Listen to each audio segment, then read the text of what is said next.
प्यारे बच्चों नमस्कार। मैं आपका दोस्त, आपका साथी, आपका बड़ा भाई रोहित नागर आप सभी का आज रीजनिंग की विशेष क्लास में आप स्वागत करता हूं। प्यारे बच्चों, अक्सर मैं देखता हूं हमारे जो छोटे भाई बहन हैं जो दिल्ली पुलिस की तैयारी कर रहे हैं या कोई अन्य किसी टेस्ट की तैयारी करते हैं, उनके मन में एक प्रश्न बना रहता है कि सर टेस्ट से बड़ा डर लगता है, कैसे पास होगा, कैसे वो मार्क ला पाएंगे जिससे हम पास हो पाएंगे। तो छोटे भाई मैं आपसे एक बात पूछना चाहता हूं। एक बार इस मैदान में आ गए ना, घर से बोरी बिस्तर बांध के आ गए ना, अब ऐसा कुछ है क्या कि टेस्ट पास नहीं करना, बस ऐसे ही आए हैं सर हम घर से और अपना यूं ही कर करा के और अपने घर निकल जाएंगे, चलेगा क्या? या ये जो दिल्ली पुलिस का आपको मौका मिला है फिर कभी मिलेगा क्या? या जो माँ बाप और बाप के छोटे भाई बहनों का एक सपना है कि मेरा भाई तैयारी करने गया, मेरा बेटा तैयारी कर रहा है, वो अब की बार दिल्ली पुलिस में लग जाएगा, उनके सपनों का क्या होगा? या ऐसी कोई युक्ति है जो कि आप एग्जाम ना दो और टेस्ट पास हो जाए? ऐसी कोई युक्ति या ऐसा कोई जुगाड़ है जो आप प्रश्न हल ना करो और मेरिट में मान लो 20 प्रश्न आपके रह जाते हैं और मेरिट 70 पे या 72 पे या 75 पे है, तो कोई जुगाड़ से आपके 90 नंबर आ जाए? छोटे भाई, बिना एग्जाम के आप टेस्ट पास नहीं हो सकते। पहले कोई जमाना कोई तैयारी रही हो, और एक बात विशेष रूप से बता दूं, कहीं कोई फ्रॉड कोई किसी तरीके की नहीं बात। एक ही बात आपके माइंड में होनी चाहिए, अपनी मेहनत और अपना रिजल्ट। उसके लिए पढ़ना पड़ेगा, उसके लिए टेस्ट क्वालिफाई करना पड़ेगा। और एक बात आपको विशेष रूप से बता दूं कि छोटे भाई बहनों, मेरे लाडलो, मेरे बच्चों, मेरे छोटे भाई बहनों, कि बिना मेहनत के, बिना टेस्ट के ये टेस्ट, ये एग्ज़ाम क्वालिफाई नहीं हो सकता, नहीं हो सकता। आप मेहनत कीजिए, आपसे 2 गुनी 4 गुनी मेहनत मैं करूँगा आपके साथ। लेकिन आप कहें कि जी सर कोई ऐसा जुगाड़ बता दो, आप तो दिल्ली पुलिस में हैं, जिससे हम टेस्ट पास हो जाए, तो इसके लिए मैं नहीं हूं। हाँ, आप कहेंगे सर मैं मेहनत करूंगा, आपसे 4 गुनी मेहनत मैं करके दिखाऊंगा। हाँ, ये आप कहें कि सर मैं 100 में से 99, 98, 100 लाना चाहता हूं, आपके साथ। और यदि 70 पे मेरिट है, आप ये कहें सर मैं 59, 69 लाना चाहता हूं, मैं फिर आपके साथ नहीं हूं। आप मेहनत करो, मेहनत का कोई विकल्प नहीं है मेरे दोस्त। इधर उधर बगले झागने से, इधर उधर इस जुगाड़ में रहने से तो बढ़िया है कि अपनी मेहनत कर लो और अपना रिजल्ट ले लो। क्या दिक्कत है? जब आपको पता है गवर्नमेंट की तरफ से विशेष निर्देश हैं, इतना सख्त प्रशासन है, सब कुछ सिस्टम है, तो फिर क्या परेशानी है? और उसका तो बेनिफिट आप जो पढ़ने वाले उनको तो विशेष रूप से बेनिफिट होता है। पेपर आउट होते हैं या कोई और समस्याएं होती हैं तो उनको सबसे ज्यादा नुकसान होता है जो मेहनत करते हैं। तो आप तो मेरे लाडलो, मेरे छोटे भाई बहनों, आप तो वो लोग हैं जो मेहनत करके करना जानते हैं। तो मेहनत करनी है और उसके अलावा कोई नहीं है। हाँ, अगर मैं पीछे आपसे हटता हूं, मैं आपको बताने में पीछे हटता हूं, आपके लिए तो वो टेक्निक, वो जुगाड़ लगाता हूं मैं आपके पेपर को सॉल्व करने में। आपको क्या ऐसी मैट्रिक दे दूं, ऐसा कोई शॉर्ट फॉर्मूला दे दूं जिससे कि मेरे लाडले, मेरे प्यारों, आपका ये एग्जाम बहुत जल्दी से क्वालिफाई कर लो, कम समय में क्वालिफाई कर लो और आसान से आसान पैटर्न पे कर लो। इन तरीके की बातों में तो आनंद है, इस तरीके से तो आप एग्जाम क्वालिफाई कर लेंगे। लेकिन अदर बातें करेंगे तो फिर आप एग्जाम में। और दूसरी बात, डर काहे का भाई? कि सर मुझे एग्जाम फोबिया है, मैं खाना पीना छोड़ देता हूं, बिस्तर पकड़ लेता हूं। तो पकड़ लो ना, तुम बिस्तर पकड़ लो, वो नौकरी पकड़ लेंगे जिनसे तुम्हारा कंपटीशन है।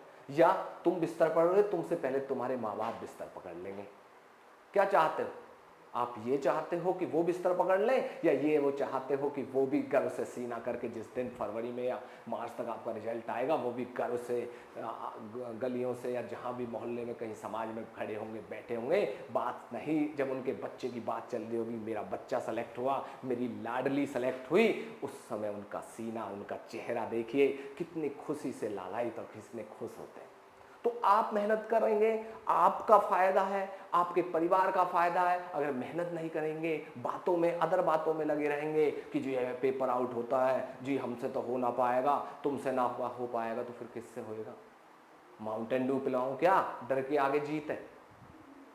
अरे मेरे लाडलो, मेरे छोटो, आप बस एक काम कर लो, मेहनत कर लो। एग्जाम को सरल कैसे बनाना है मैं अपने अनुभव के आधार पर, चाहे वो रीजनिंग हो, आज मैं रीजनिंग का भी एक इंट्रोडक्शन क्लास आपके लिए लेकर आया हूं। क्या कि रीजनिंग का फंडा समझो आप कि रीजनिंग है क्या। कितने 25 क्वेश्चन है, 25 क्वेश्चन है, और जो 24 कहेगा ना मेरा पढ़ने वाला छोटा भाई कि जी मैं तो 24 लाऊंगा, भाई क्लास है अभी ऑफ कर और अपना जय श्री राम बोल बाहर। यहां तो वो बैठे जो 25 में से 25 लाएगा। आते हैं, मैं इतना इसको सरल बना दिया रीजनिंग को कि पिछले 15 वर्षों से रीजनिंग का एक एक बारीकी आपके लिए उस पर अध्ययन किया है, उसके सारा एनालिसिस किया है, और आपके लिए इस रीजनिंग का विशेषकर और टेस्टों के लिए अलग। देखो एक और तरीका है, बहुत सी क्लासें क्या होती हैं, बहुत से टीचर्स क्या होता है एक में ही सब कुछ घोल घोल के बना देता मामला कि जी या मैं तो जीएस उसमें पढ़ लेना, इसे तो सीजीएल में भी, इसे यूपीएससी में पढ़ लिया, इसे इसमें पढ़ लिया, इसे उसमें पढ़ लिया, एक ही एग्जाम आ गए सबका। लेकिन हम ऐसा नहीं कर रहे, हम केवल और केवल फिलहाल दिल्ली पुलिस ओरिएंटेड पढ़ा रहे हैं, एग्जाम ओरिएंटेड पढ़ा रहे हैं। और एग्जाम ओरिएंटेड होने का मतलब आपको पता होना चाहिए कि वो प्रश्न, वो टॉपिक और वो कंसेप्ट आपका क्लियर करा दूं, ताकि आप एग्जाम में बैठे तो 24 की बात ना करें, 25 में से 25 की बात करें। होता क्या है कि जो एग्जाम क्वालिफाई करते हैं, जो टॉपर्स हैं, उनकी एक स्ट्रेटजी होती है कि वो इस सिस्टम को एक तरीके से करते हैं। आइए कैसे करते हैं, मैं आपको बड़े अच्छे ढंग से समझाता हूं कि जो टेस्ट का फोबिया है, ये रीजनिंग में भी समझाऊंगा। यहां पे एक पॉइंट अभी पहले आपको समझा दूं कि जो टेस्ट का फोबिया है, ये जो एग्जाम का फोबिया है, इस एग्जाम फोबिया से कैसे बचा जाए, इससे बचना बहुत जरूरी है, इससे बाहर आना बहुत जरूरी है। जब तक आप इस एग्जाम में बाहर नहीं आएंगे तो तब तक आपका काम नहीं चलेगा। कई बार आपने महसूस किया होगा कि जिस दिन आपका कोई, मान लो दिन का टारगेट आपने बना लिया और दिन भर उस पर 2 घंटे 3 घंटे आपने मेहनत की, शाम को आपने वो अचीव कर लिया, तो शाम को आपका चेहरा देखिए, अगले दिन दोगुने कॉन्फिडेंस से पढ़ते हैं। तो उसी तरीके से अभी जो ये फोबिया बना हुआ है, ये फोबिया इस चीज का कि या तो आपकी अभी सही से तैयारी नहीं हुई, या आपकी तैयारी तो हुई लेकिन आपके माइंड में ये बैठा दिया गया कि ये मेरिट 75-80 तक जाएगी या 70 तक जाएगी, और आप अभी 50 या 60 ला पा रहे हैं, तो हो गया फोबिया। यदि जिस दिन आपके 72 या 74 या 75 आने शुरू हो गए ना, तो उस दिन आपके 80, 82, 85 तक भी जाने लगोगे, कॉन्फिडेंस आ जाता है। तो सबसे पहले इन चीजों का तरीका बना लो कि इसमें हम किस तरीके से इसको 100 मार्क्स में से किस तरह हम इस चीजों को समझें।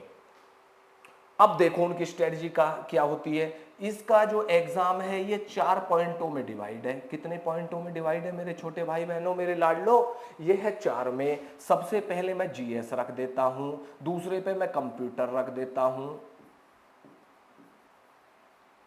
इसमें मैं क्या कर लूं, इसमें मैं रीजनिंग रख देता हूं। मैं एक फोबिया जो तुम्हारे दिमाग में किताब बढ़ रही है ना, जो तुम्हारे दिमाग में समस्याएं आ रही हैं, उनसे बाहर निकाल रहा हूं कि कई बार होता क्या कि टेस्ट तो देख लिया, माइंड में ये भी सेट है कि भाई इधर किताब है और उधर हमारा 75 का टारगेट है, अब यू अचीव कैसे हो। जैसे मान लो पिछले 72 है तो 72 थोड़ी रह जाएगी, अब तो थोड़ा कंपटीशन और बढ़ेगा। वो लोग भी जो पिछली बार नहीं हुए, वो 3 साल से लगातार तैयारी कर रहे हैं, तो वो भी तो इसमें आ गए और भी कंपटीशन बढ़ गया। तो आपको अब 70-72 नहीं, अब कम से कम 75 to 80 की तरफ बढ़ना है। समझ गए? अब आओ मेरी अब बात पे कि चौथा पॉइंट क्या था, मैथ था। अब जीएस जो 50 नंबर की है, लाड लो, इसमें से 40 की कवर करो। इतनी मेहनत करो कि हमें लगभग 80 का टारगेट लेके चले। फिर मेरा फायदा पढ़ाने का क्या फायदा यार?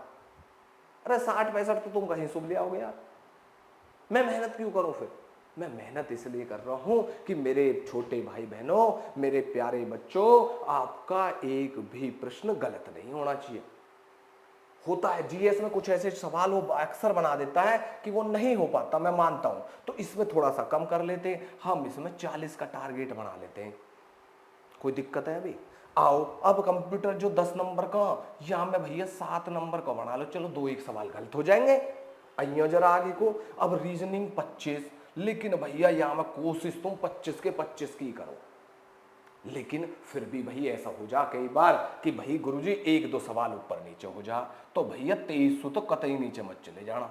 देखो 23 से नीचे मत चले जाना, मामला गड़बड़ हो जाएगा। बात समझ रहे हो? अब छोटे भाई मैथ जो है वो 15 नंबर का।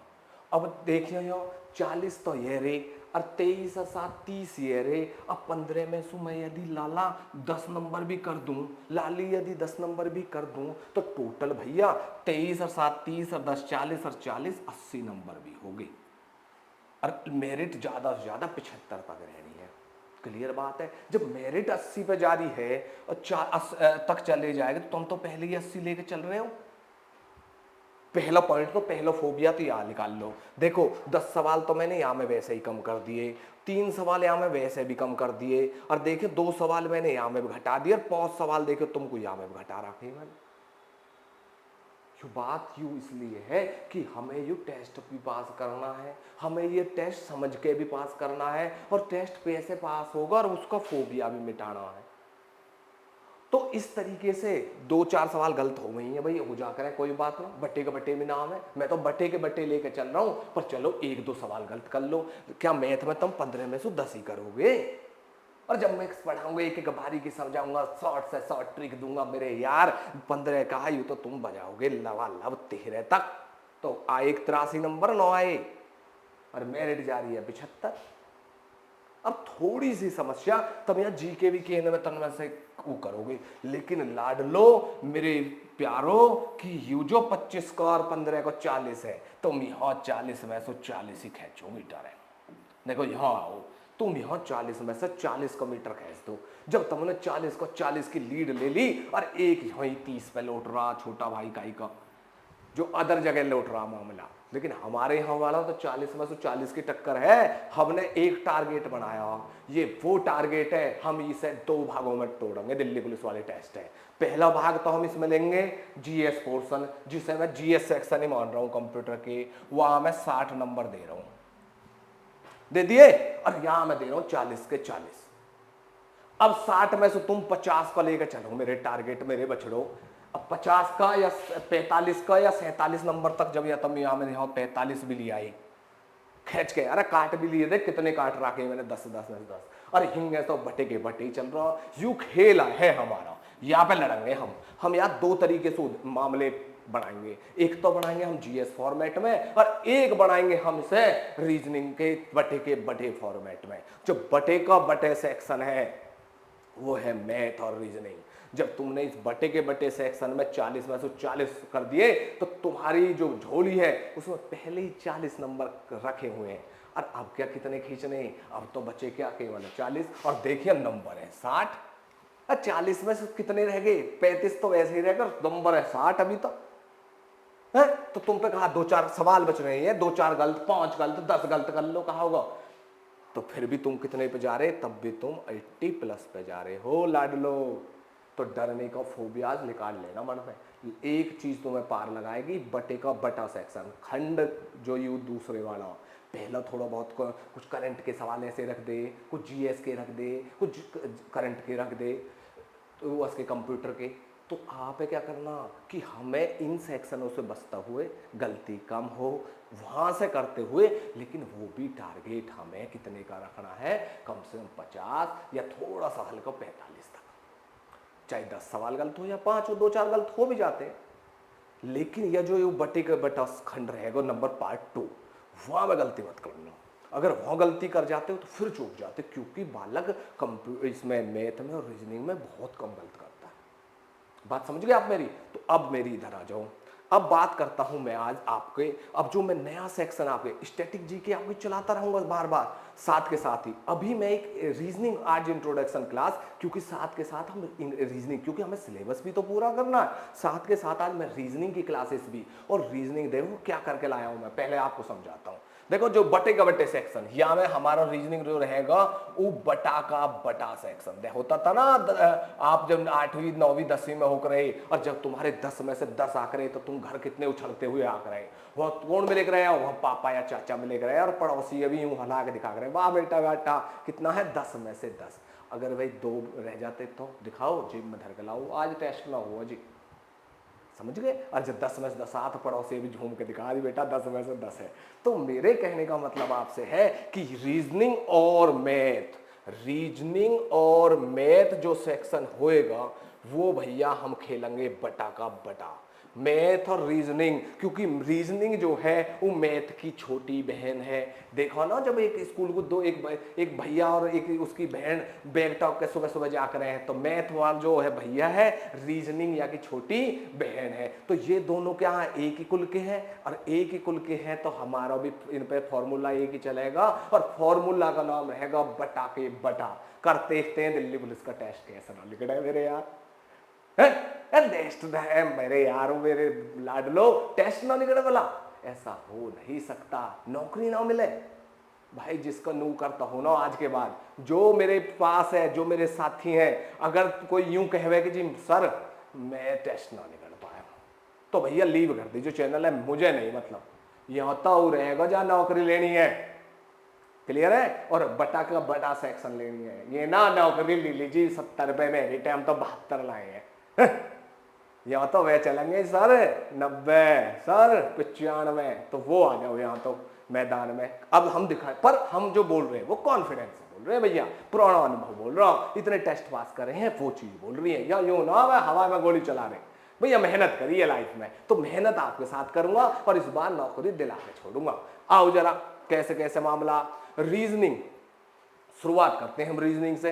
रीजनिंग के सवाल के आ रहे हैं भैया, अरे मेरे लाडलो के सवाल कितने, अरे लाडलो कितने बोलो, 25, अरे इतने ही तो सवाल है 25, और 25 में से 25 ही ला रहे हैं, क्योंकि हमारे उसका नाम भी तो बट्टा में बटा है, यहाँ में भूल चूक नहीं चलेगी। और मैथ में कितने हैं 15, तो यहाँ भी 15। अब आज हम बात कर रहे हैं मैं किसकी, रीजनिंग की। थारी जो रीजनिंग की गुत्थियां हैं, रीजनिंग के सिलेबस के बारे में सिस्टम है, और बटा के बारे में जो सारे सिस्टम, आज उन सब खोल दूंगा, सारे जो नट बोल्ट ढीले हैं ना आज सब कसूंगा एक मामले में। क्यों? क्योंकि जब तक आपके इसके बारे में किसी के बारे में पता ना करोगे, उसका फोबिया कैसे दूर होगा, डायग्नोज जब तक नहीं करोगे कि भैया कितना इंजेक्शन इसे लगेगा, कितनी पैरासीटामोल की दवाई दी जाएगी, 5 ग्राम 10 ग्राम, छोटी टैबलेट बड़ी टैबलेट, पूरी की पूरी टैबलेट या 2 टैबलेट, तब तक मामला ना बनाएगा। तो आज मैं आगे डायग्नोज कर रहा हूं जरा इसे, किसे, रीजनिंग है। तो रीजनिंग के टोटल चैप्टर के हैं, नंबर के हैं 25। आओ जरा आप मामले में, टोटल नंबर कितने हैं 25, 25। तो भैया मैंने ये 2 भागन में, पहले तो आप बात समझ लो रीजनिंग हुए कहा, रीजन और plus ING, reason plus ING, reason माने कारण, तर्क, और वो तर्क ING फॉर्म, ING फॉर्म ना चले करें कि वो काम जो पीछे हो रहा था वही काम, जैसा आपने पढ़े करे प्रेजेंट कंटिन्यूअस टेस्ट, तो वो ING आ कर रही। तो अब ऐसे ही हो रहा, रीजनिंग रीजन प्लस ING, तर्क जो पीछे चला आ रहा है वही तर्क आप आगे भी बनाए रखना है। ये रीजनिंग होगी, तर्क लगाना, किसी पे कुतर्क नहीं लगना, सही से तर्क लगाना। भाई जो बात घटना घटित हुई हो वो ही घटना आगे घटित होगी या ना होए, जो काम यहां हो रहा वही काम यहां हो रहा। तो तर्क का मतलब है कि आपने उस पर वो तर्क लगाई, वो बुद्धि लगाई कि जो काम पीछे चला आ रहा वही काम आगे कर देना। या इतना ड्रामा, इतना टेंशन बढ़ने क्या बात है। अगला पॉइंट समझ लो, कुल कितने प्रश्न है 25। अब 25 से तो रीजनिंग कितने प्रकार की होती है, रीजनिंग छोटे भाई कितने प्रकार की होती है, रीजनिंग भैया 2 प्रकार की हो। रीजनिंग के बच्चे हुए 2, कौन कौन से, पहला हुआ, पहला बच्चा था वर्बल, पहले बच्चे का नाम था वर्बल, दूसरे बच्चे का नाम था नॉन वर्बल। जो ये वर्बल बड़ा बच्चा था इसका वर्बल, वो वर्बल जैसे घनश्याम बीरबल 2 बाबा थे, ऐसे इसके कितने हैं बाबा, वो तो बीरबल बाबा थे, ये है वर्बल। और दूसरे क्या है नॉन वर्बल। वर्बल है भाषिक, भाषिक, और ये दूसरे, इसको क्या कहते हैं हम नॉन वर्बल को, अभाषिक, तो उसको वर्बल को कहते हैं भाषिक। और नॉन वर्बल को कहते हैं अभाषिक। भाषिक का मतलब होता है जो भाषा से बने हो, जिनमें वर्ड आते हो। और अभाषिक का मतलब जहां में भाषा ना होती हो, मुंह का भी नहीं हो रहा हो, जैसे काहे से, चित्रों के माध्यम से। तो वर्बल दो बच्चे, इसके रीजनिंग के दो बच्चे हुए, वर्बल और नॉन वर्बल। वर्बल जो इसका बड़ा बच्चा था, उसका मतलब था वो बोलता था, बड़ा वाला बोलता कैसे था, वर्डों के माध्यम से, चाहे वो हिंदी के वर्ड हो, इंग्लिश के अल्फाबेट हो या मैथ का हो। और ये जो दूसरा था भाई, ये कम बोलचाल में था, ये तो थोड़ा सा सीधा कह लो सज्जन था, कम बोलता, ये कम बोलता था। तो ये बोलता दूसरी कला में था, कैसा, ये चित्रों के माध्यम से समझा हुआ है। कैसे, ऐसे ये वाला चित्र है, या वर्ग है, स्क्वायर है के तरीके से, या और भी चित्र मान लो त्रिभुज बनाकर, वर्गाकार बनाकर ये समझाता था, अपनी बात कहता था, किससे, भाषा से, चित्रों के माध्यम से। तो दो बच्चे हुए, वर्बल और नॉन वर्बल। अगले पॉइंट समझो। अब हम आज जो पढ़ा रहे हैं, हम जो ये क्लासेस ले रहे हैं रीजनिंग की, ये किसके लिए ले रहे हैं, हम ले रहे हैं केवल और केवल फिलहाल दिल्ली पुलिस के ऊपर। जब यूपी पुलिस, एसएससी और तमाम बैंक के पढ़ाएंगे, वो पढ़ाएंगे हम जो जो एग्जाम आएगा फिलहाल इस साल। और अभी फिलहाल हम बात किसकी कर रहे हैं, दिल्ली पुलिस की। तो दिल्ली पुलिस में कितने नंबर के, 25। तो हमने यहाँ का एक एनालिसिस किया, तो ये जो बड़ा भैया है, इस बड़ा भैया थोड़ा सा हिस्सा ज्यादा मांग रहा, तो हमने इसे ज्यादा दे दिए। कितने दे दिए, या आप 15 दे दिए। टोटल कितने दे दिए, 15। अगला पॉइंट, और जो ये छोटा था इसे क्या दे दिए, 10। भाई 15 रुपया तू ले ले, 10 रुपया तू ले ले। लेकिन हमने क्या है बना, इसे दे दिए 15 टॉपिक जिनसे सवाल बढ़ेंगे। तो या के हैं 15 टॉपिक। देखो रीजनिंग कितनी सरल कर दूंगा, जब ही तो यार इस पॉइंट का नाम हमने बटा सेक्शन रखा है कि 15। देखो रीजनिंग क्या होती है, जो रीजन आईएनजी, जो तर्क पीछे लग रहा वही आगे लगेगा। इसके दो बच्चे हुए, वर्बल और नॉन वर्बल। जो वर्बल है वो भाषिक, भाषा में होता है। नॉन वर्बल होता है अभाषिक, जो चित्रों के माध्यम से क्वेश्चन आएंगे। और जिनमें भाषा का प्रयोग नहीं होगा वो क्या होंगे, नॉन वर्बल, छोटे वाला।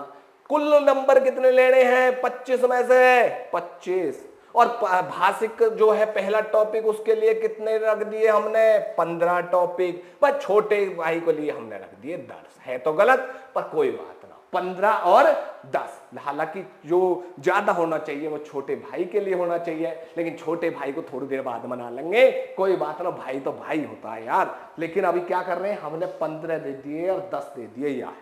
कोई दिक्कत है यहां तक किसी भैया, कोई नहीं। लेकिन मैं क्या करूंगा, और ये तो इंट्रोडक्शन में आपके एक जो प्लेटफॉर्म तैयार कर रहा हूं, जिसपे अपनी तुम ट्रेन उतारोगे, जिसपे अपनी ट्रेन चलाओगे। और अभी समझाते हुए क्या, वर्बल 15, नॉन वर्बल 10। अब आगे बढ़ो जरा थोड़ा सा भैया।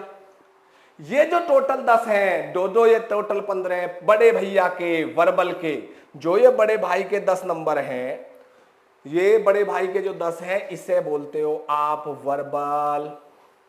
और इसमें 10, हमने 15, कितने हैं इसके टोटल, 15 टॉपिक।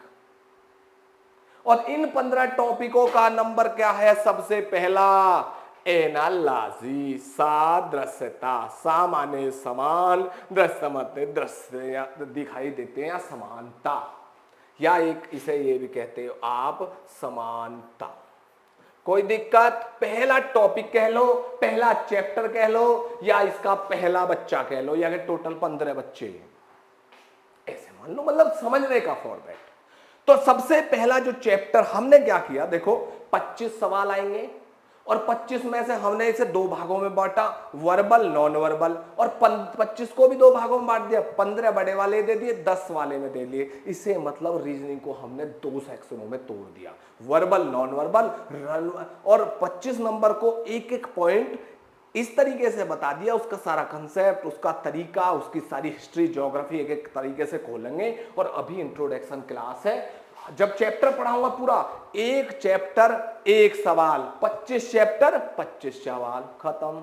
ऐसी जब मैथ लाऊंगा बटा के बेटा सेक्शन में, 15 मैथ, ऐसे ही उसे 15 सेक्शन में रख देंगे, 15 पॉइंटों पे रख दूंगे, 15 पॉइंट के एक एक पॉइंट समझाता चलूंगा और 15 सवाल दिखा दूंगा, खत्म। 25 और 15 40 नंबर, बटा के बटा सेक्शन। फिर डर क्यों रहे हो? फिर फोबिया किस चीज का है? मेरे यार तुम भी फोबिया करोगे, हमारे साथ रहने वाले हमारे छोटे भाई बहन, आप सच बताओ, यदि किसी का बड़ा भाई और उसके साथ छोटा भाई है, छोटा भाई या बहन दुखी हो तो बड़ा भाई कितना दुखी होता होगा वो आप महसूस करो। अगर आप बड़े भाई हो किसी के, तो सेम थिंग, जितना दर्द आपको हुआ अगर आप में से किसी की नौकरी नहीं लगी तो उतना दर्द मुझे होगा, पहला। और दर्द दुगना इसलिए वजह से होगा क्योंकि मैं खुद दिल्ली पुलिस में हूं और तुम्हें नहीं लगा पाया, वो डबल दुख है। क्यों? एक बार का वाक्यांश है, एक महिला मेरे से बोली कि भाई बच्चे, तू इन छोटे भाइयों को ना लगा सकता, ये जो और भाई बहन है। तो मैं उस बात को बड़ा फील किया, कलम उठा ली और वही कलम उठाने का ही तरीका तुम्हारे लिए लेके आया हूं कि तुम्हें भी लगा के छोड़ूंगा। इसी फॉर्मेट पर काम कर रहा हूं, चाहे मैं दिन रात मेहनत करूं, पर तुम्हारे लिए इस एग्जाम इतना सरल बना दूंगा कि तुम नहीं सोचोगे कि सर ये क्या कर दिया। अरे लोगों ने जो इतना हवा कई 10-10 हजार किताब पे प्रश्न छाप के ड्रामा कर रखा, सर तुमने तो ये हलवा बना दिया। तो ये हलवा सेक्शन ही तो है। अरे तुम चले घर से किस लिए थे टीचर के पास? तुम टीचर के पास इसलिए तो चले कि वो आपको सुलझाएगा, लेकिन टीचर ने तो हमें उलझा दिया, उल्टे 10,000 प्रैक्टिस सेट और 500 प्रैक्टिस सेट और इतना उलझा कर रख दिया। जब पेपर आया, जब आए नंबर 40। मेरे भाई है? ऐसे काम चलेगा क्या? नहीं दोस्त, नहीं चलेगा। अगला पॉइंट, अब इस पहले चैप्टर को टोटल इसमें कितने हैं? 15, उसमें 10 हैं। दूसरी बात में पहले पॉइंट के पहले जो टॉपिक 15 है, इस 15 के पहला चैप्टर का सादृश्यता, एनालॉजी, समानता। पूरा एनालिसिस खोलूंगा जब चैप्टर, जब अगले जो वीडियो होगी, जो अगली क्लास होगी, उसमें पूरा चैप्टर एनालॉजी का पढ़ाऊंगा, तरीके से क्या एनालॉजी होती है, क्या उसके तरीका होते हैं, एक शॉर्ट फॉर्म में सिखा रहा हूं कि इसमें प्रश्न किस प्रकार, जैसे यूपी को की राजधानी है लखनऊ, झारखंड की राजधानी क्या होगी, या यहां लिख रहा है ए, यहां लिख रहा बी, यहां लिख रहा सी, तो यहां क्या होगा। या गणित में यहां लिख रहा 1, यहां लिख रहा 2, यदि यहां 3 लिख रहा तो यहां क्या होगा। एक तरीका समझा दूंगा, एक बात समझा दी कि किस तरीके के इसमें प्रश्न आते हैं समान रूप से, कि भाई जो समानता यहां नजर आ रही है वही समानता क्या यहां नजर आ रही है। पहले पॉइंट इस तरीके से जब मैं इस क्लास को लूंगा ना एनालॉजी को, तो आप पढ़ेंगे ऐसे, सवाल करेंगे ऐसे, और जब टोटल अमाउंट निकालोगे 25 का 25। क्लियर? आओ अगला दूसरा पॉइंट क्या है इसका? वर्गीकरण, क्लासिफिकेशन। क्लासिफिकेशन का जब सवाल आएगी अगले पॉइंट में, तो पहला कौन सा है? सादृश्यता, जिसे आप एनालॉजी कहते हैं। दूसरा चैप्टर पॉइंट क्या है? वर्गीकरण, जिसे आप क्लासिफिकेशन कहते हो। वो है सेब, केला, अमरूद या आलू। छाटो कोण, तो भैया सेब, केला, अमरूद फल प्रजाति, फल की फैमिली, और यू है सब्जी फैमिली। अलग कौन सा है? आपका आंसर आलू। अगला 2, 4, 9 और रख दे 17। कौन सा अलग? तो भैया 2 का वर्ग, 3 का वर्ग, 4 का वर्ग और 17 का एक होता ना अलग। कोई दिक्कत? फिर तो इस तरीके से जब वर्गीकरण के सवाल आएंगे, एक एक सवाल अलग तरीके से कराऊंगा। दूसरा पॉइंट क्या? वर्गीकरण। अगला अंग्रेजी वर्णमाला परीक्षण, अंग्रेजी वर्णमाला परीक्षण, वे शब्द संरचना, वर्ड फॉर्मेशन, वर्ड फॉर्मेशन, या अंग्रेजी वर्णमाला। जब अंग्रेजी वर्णमाला A to Z तक कैसे, कौन सी दिशा में कौन सा वर्ड पहले कौन सा पीछे, वर्ड किसकी फॉर्मेट से बनता है, किस वर्ड से कौन सा बनता है, तरीके से पूरा जब इसका सेक्शन पढ़ेंगे तो एक एक पॉइंट तरीके से कराऊंगा।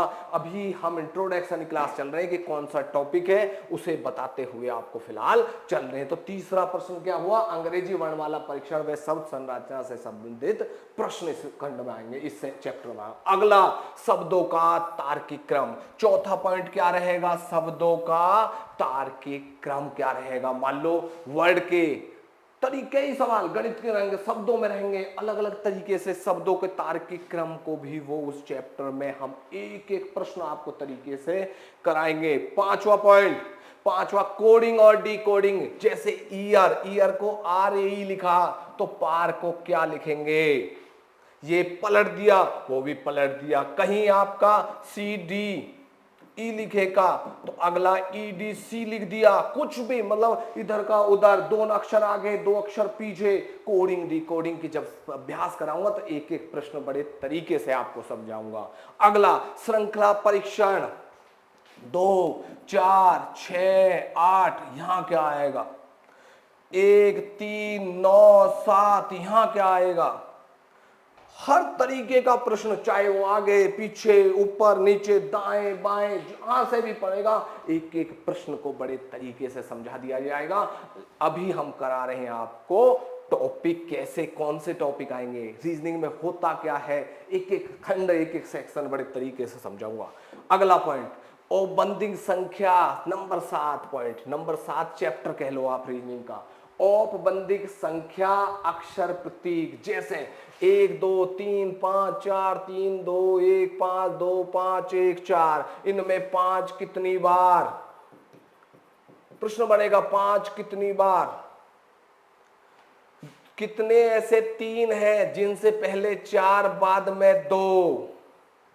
तो एक एक तरीके से सवाल आएगा, तरीके से सवाल की क्लियरिटी करते चलेंगे, उसका क्या कंसेप्ट है, कैसा उस पर सवाल बनाएगा, कैसा उसका आंसर दिया जाता, एक एक बारीकी बड़े तरीके से आपको समझाऊंगा। अगला दिशा और दूरी, दिशा और दूरी, कहां पूरब है, क्या पश्चिम है, उत्तर है, दक्षिण है, किस तरफ को चलता है, 2 किलोमीटर पूरब 2 किलोमीटर पश्चिम, हर तरीके के हर एंगल के सवाल करा करा के आपको दिशा और परीक्षण दूरी का भी मैं बिल्कुल क्लियरली वहां कराऊंगा। अगला 9वां चैप्टर क्या देखने को मिलेगा आपको, रक्त संबंध, ब्लड का रिलेशन, क्या मिलेगा प्रश्न, ब्लड रिलेशन। जब इस चैप्टर में आएंगे तो एक एक प्रश्न, चाहे वो इस एंगल पे हो कि मेरी बुआ के चाचा की फूफी के लड़का का भतीजा के मामा का फूफा का चाचा का मामा का भैया का मामा का दादा का मामा का चाचा का फूफा का क्या लगता है, छोटा नहीं, हर तरीके के एंगल से करा दूंगा। अगला पॉइंट कि मैं एक शीशे के सामने खड़ा होता हूं तो जो मेरे शीशे की वो जो लड़की है मेरी बुआ की चाचा की फूफी की भतीजी की मामी लगती है, मेरा उस लड़की से क्या संबंध है। इस तरीके के हर एंगल के प्रश्न आपको रीजनिंग में करा दूंगा।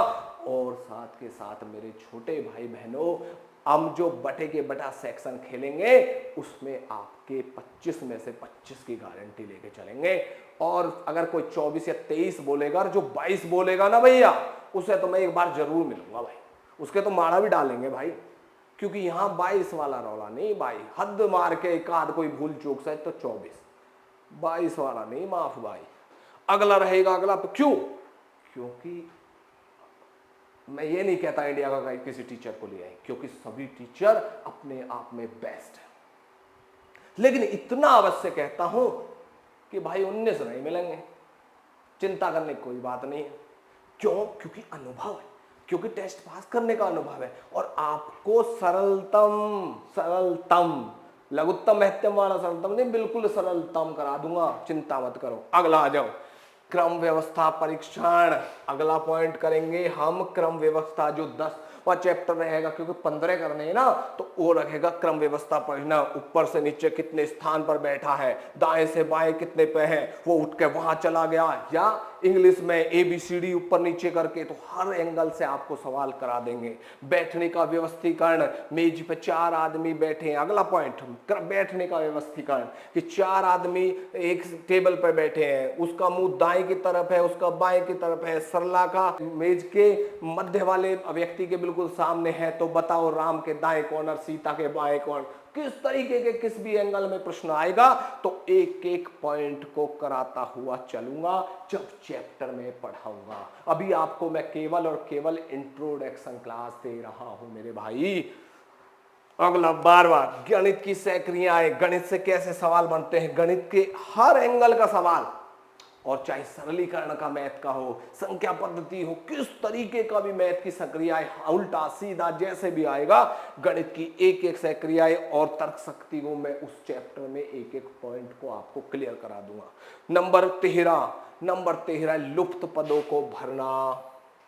कोई एंगल रहेगा, कोई मान लो दिया हुआ है 4, 3, 7, 2, 6, 5, 9, 4, तो यहां बताओ यहां क्या वर्ड आएगा।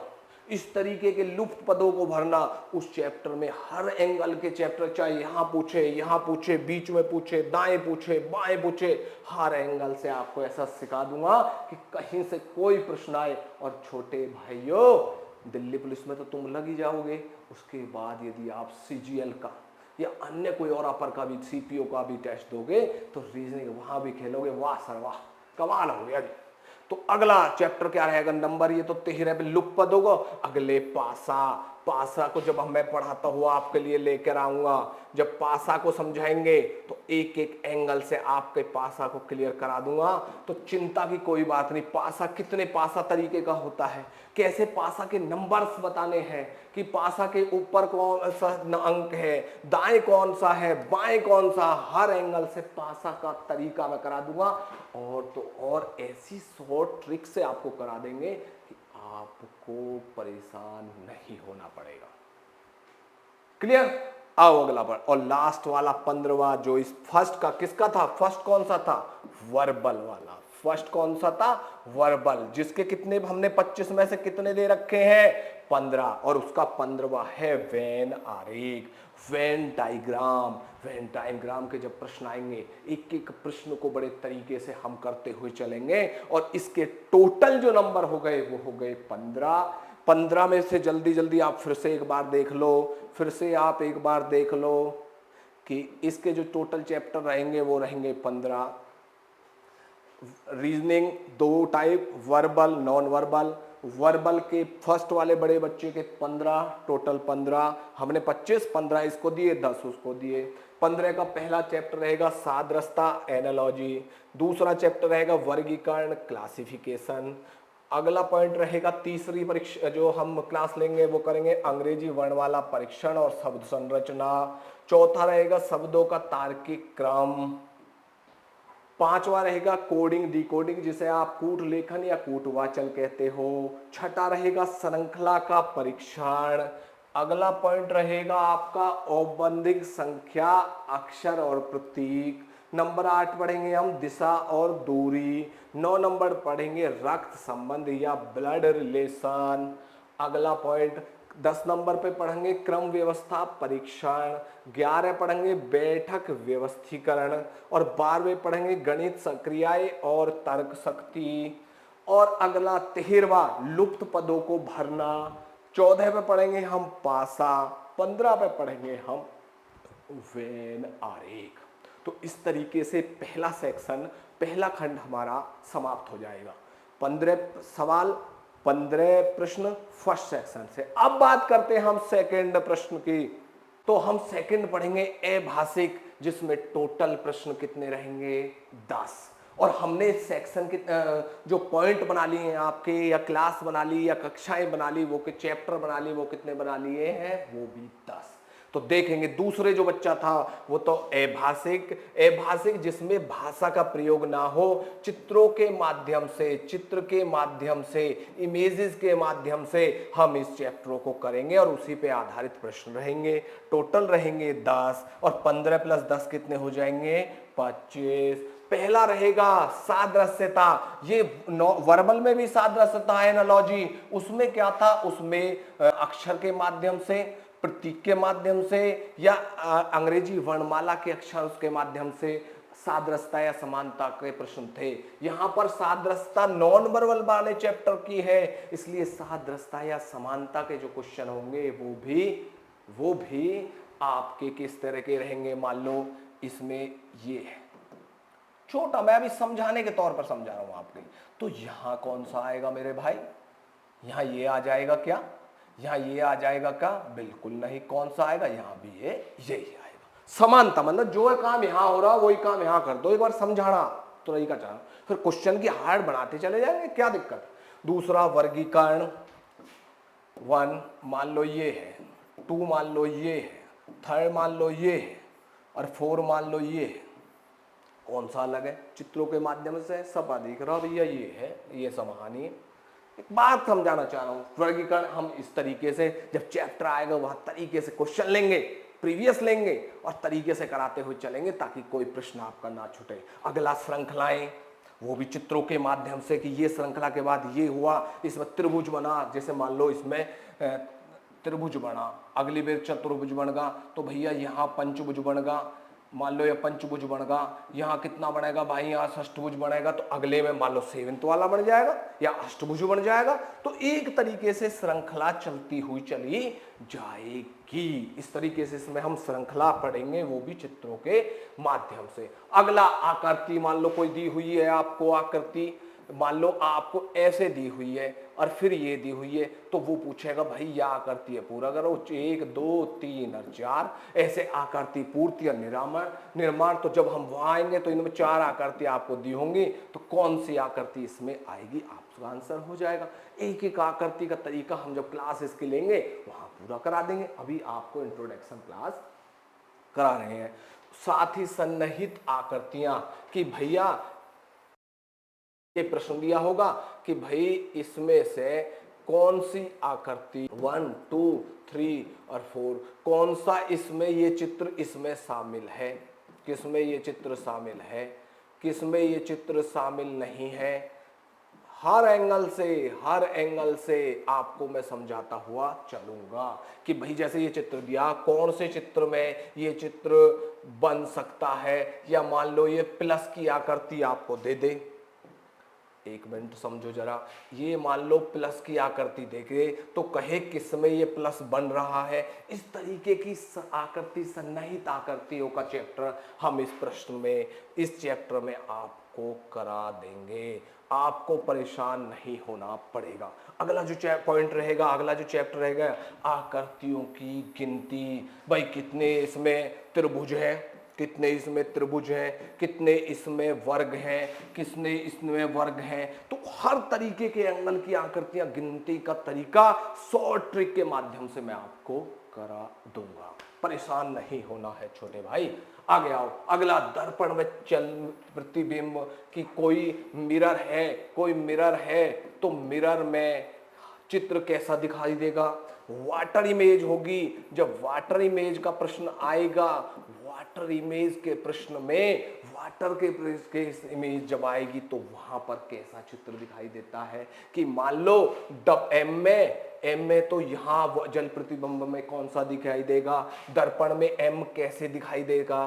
तो अब एक शॉर्ट फॉर्म से दर्पण वाले में एम ये पलट जाता है, सीधा का सीधा एम आ जाता है। जल प्रतिबिंब का जब प्रश्न बनेंगे, कुछ नहीं करना, एक एक टॉपिक में एक एक पॉइंट में सारा क्लियर, केवल और क्या करना, जल में वो चीजें उल्टी हो जाती हैं। एम दर्पण वाला पूछे, एम पलटता है, एम उल्टा होकर डब्ल्यू हो जाता है। या ए है, ए पलटता है, इसमें ए भी क्या हो जाता है, ये की प्रतिमा बन जाती है। क्लियर। दर्पण में साइड होता है, जल प्रतिबिंब में चित्र उल्टा हो जाता है। पूरा चैप्टर फिनिश, कोई दिक्कत किसी तरीके की नहीं है। अगला कागज मोड़ना व काटना, कागज मोड़ना व काटना। जब आएंगे प्रश्न तो कहे कागज कैसे लिखा हुआ है, काट दे तो कैसे बनेगा। कोई कागज है उसकी कटिंग कर दी तो इसके अगले पॉइंट में 4 आंसर दिए कि कटने के बाद कैसा कागज बनेगा। तो उस तरीके के प्रश्न, कागज को मोड़ना, कागज को काटना, हम इस अभ्यास में एक एक प्रश्न आपको, चाहे वो प्रीवियस ईयर पेपर में हो, एसएससी के किसी एग्जाम में हो, एक फॉर्मेट, एक तरीका आपको दे देंगे। फिर आप कैसे ही सवाल पर उसे लगाइए, एक भी प्रश्न छूटने नहीं पाएगा। अगला आकृति आव्यूह, आकृति आव्यूह, जैसे आव्यूह बनेंगे कि ये इसमें आकृति अवयव, जैसे गोला हो गया, जैसे त्रिभुज हो गया, अलग अलग आकृतियां, जैसे पंचभुज होगा, इसमें गोला होगा, इसमें त्रिभुज होगा, इसमें एक्स हो गया, इसमें फिर से त्रिभुज होगा। इस तरीके के आकृतियों के अवयवों के प्रश्न जो कोई भी होंगे वो तमाम उस चैप्टर में आपको मैं करा दूंगा। और दूसरा 10वां और अंतिम, समरूप आकृतियों का समूहीकरण। जब आकृति होंगी, क्या ये समान आकृति है या ये वाली आकृति समान है, तो उन आकृतियों का समूह बनाकर इस चैप्टर में एक एक प्रश्नों के माध्यम से मैं करा दूंगा। तो रीजनिंग दो टाइप की, वर्बल, नॉन वर्बल। हमने इसका एनालिसिस करा, एक एक प्रश्न 25 थे, 25 को 15 और 10 में तोड़ के एक एक पॉइंट, एक एक अक्षर समझा देंगे और इन्हीं पे हम 25 क्लासेस के माध्यम से एक एक क्लास सारे प्रश्न और रीजनिंग समाप्त कर देंगे। अगला पॉइंट, रीजनिंग की कुछ महत्वपूर्ण बातें होती हैं। सबसे महत्वपूर्ण बात हर प्रश्न में ज्यादातर पूछता रहता है और ये बात हमको अवश्य पता होनी चाहिए कि हमारे राइट हैंड में पूरब होगा, पूरब हो गया, सामने हमारा उत्तर हो गया, इधर पश्चिम और इधर दक्षिण। वो कहे कि ढाला की दिशा के मैं समझाऊंगा, इधर कहे तो पूरब और इसके जस्ट अपोजिट कौन सा, पश्चिम। पूरब को आप पूर्व भी लिखते हैं या ईस्ट, या पश्चिमी को वेस्ट, सामने बिल्कुल वो हो गया नॉर्थ जिसे आप उत्तर कहते हैं, और इधर छोर पर ये हो गया दक्षिण या साउथ।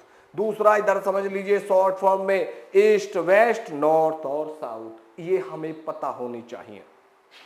अगले आप मुझे एक बात बताइए, राइट हैंडर है दिस पेन, तो इस दाया मतलब जो सीधा हाथ में जिसमें दवात या कलम पकड़ी हुई है उसे क्या कहेंगे, दाएं। और यदि उस दाएं के, ऐसे तो नहीं किसी के 4-5 हाथ हो भाई, ये दाएं होगा तो ये अपोजिट वाला सीधा सीधा आपका बाया उल्टा हाथ हो गया। ये सीधा हाथ राइट हैंड दाया, ये उल्टा हाथ बाया। कोई दिक्कत? अगला पॉइंट, अंग्रेजी वर्णमाला। जब अंग्रेजी वर्णमाला के फॉर्मेट आएंगे तो उस समय अंग्रेजी वर्णमाला पर बहुत से चैप्टर आपके टिके हुए होंगे। इसलिए मेरे छोटे भाई बहनों, एक अलग फॉर्मेट के तरीके से मैं आपको एक दिन अंग्रेजी वर्णमाला को अच्छी तरीके से समझा दूंगा। A to Z टोटल 26 इसमें अल्फाबेट होते हैं और उस अल्फाबेट के किस नंबर पर कौन सा, मान लो 1 पर और Z 26 पर होता है। एक एक प्रश्न को इस तरीके से मैं अल्फाबेट को आपको सिखाऊंगा कि कोई भी शब्द, चाहे वो दाएं से बाएं, बाएं से दाएं, ऊपर से नीचे, कोई सा पॉइंट किसी भी एंगल से आपसे पूछ ले तो आपको इस तरीके से मैं आपको समझा दूंगा, रटाऊंगा नहीं, समझा दूंगा कि आप ना तो भूलेंगे और पड़ोसी को और बताएंगे। क्लियर? तो इस तरीके से जब हम रीजनिंग का सारा खंड, आपको सारा सेक्शन समझाएंगे। आज हमने ली इसकी इंट्रोडक्शन क्लास और उसके खंड और सेक्शन आपको एक एक बात, एक एक चैप्टर आपको समझा दिया। जब मैं एक एक क्लास लूंगा तो उसके सारे प्रश्न, प्रीवियस सब कुछ आपको समझा दूंगा। इसलिए परेशान नहीं होना है, बटे के बटे मार्क्स लाने हैं। हमारा टारगेट है 25 में से 25। बहुत बहुत धन्यवाद।